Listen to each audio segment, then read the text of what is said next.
हाय दोस्तों, दिल्ली में हुए तरुण हत्याकांड में एक नई डिटेल निकल के आई है। इसमें क्या हुआ था, होली के दिन एक छोटी बच्ची ने, जैसा कहा जा रहा है हिंदू पक्ष की तरफ से, कि एक छोटी बच्ची ने एक जाती हुई नकाब बुर्का पहन के जा रही थी औरत, उस पर रंग डाल दिया। तो उनके घर वालों ने आके तरुण को आके मारा और उसकी हत्या कर दी। दूसरी डिटेल में पीड़ित पक्ष जो है, उससे जो दूसरा पक्ष है मुस्लिम पक्ष, वो बोल रहे हैं कि पहले उसके भाई ने झगड़ा किया था, औरत को बैड टच किया था, ये लड़की बता रही है। 20 से 25 लड़के लेकर आया और उनके हाथों में रोड थी, आयरन की रोड हो की बैट, उनके हाथ में सब कुछ था। बात के बीच में वो पीछे से आ गया, पीछे से उसने सब पे वार किया, सीधा सरों पे वार किया। उसने सबसे पहला वार उसी ने किया था, मेरे भाई पे किया था। इतनी जोर से जिसको दौरे पड़ना शुरू हो गए थे। उसी का भाई था, तरुण का भाई था अरुण, उसी ने उसके सर पे मारा था इतनी जोर से। मेरे और सारे नशे में धुत थे, वो सभी के सभी नशे में थे। छेड़खानी हुई थी, बैट टच किया गए थे मेरी बुआ को, तभी बुआ ने इतना शोर किया था। मुस्लिम पक्ष की तरफ से कुछ गिरफ्तारियां की गई हैं।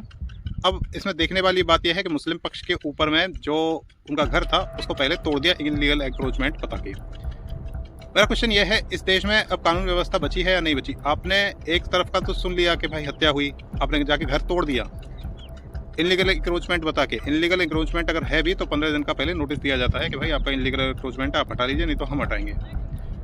केवल एक पक्ष को आपको खुश करने के लिए और आप जाके दूसरे पक्ष का घर तोड़ देते हो।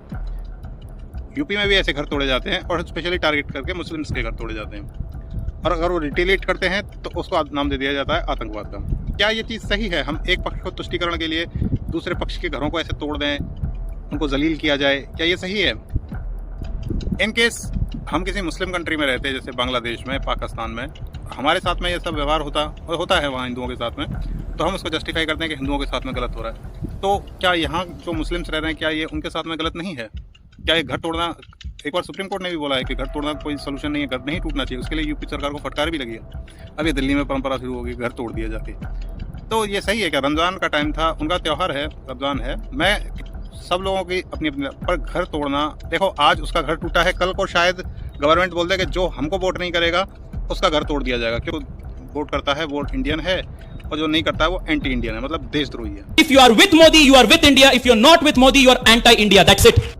बात हिंदू या मुस्लिम की नहीं है, बात है अपने लीगल राइट्स की। देखो हमारे राइट्स हैं, हमको बोलने का अधिकार है, गवर्नमेंट से क्वेश्चन करने का अधिकार है। मुस्लिम्स भी टैक्स देते हैं, हिंदूज भी टैक्स देते हैं, हिंदूज भी फैसिलिटी लेते हैं, मुस्लिम भी फैसिलिटी लेते हैं। तो हम एक पक्ष को दोषी नहीं बता सकते। अगर हत्या हुई है, हाँ सज़ा मिलनी चाहिए, ज़रूर मिलनी चाहिए सज़ा, पर पूरा केस खत्म होने के बाद में पहले ही डिसीजन ला के घर तोड़ देना, ये कहीं का सोल्यूशन नहीं है। बाकी ये मेरी पक्ष था, बाकी आपका कोई राय हो तो कमेंट्स में ज़रूर लिखें। Like and subscribe. थैंक्स।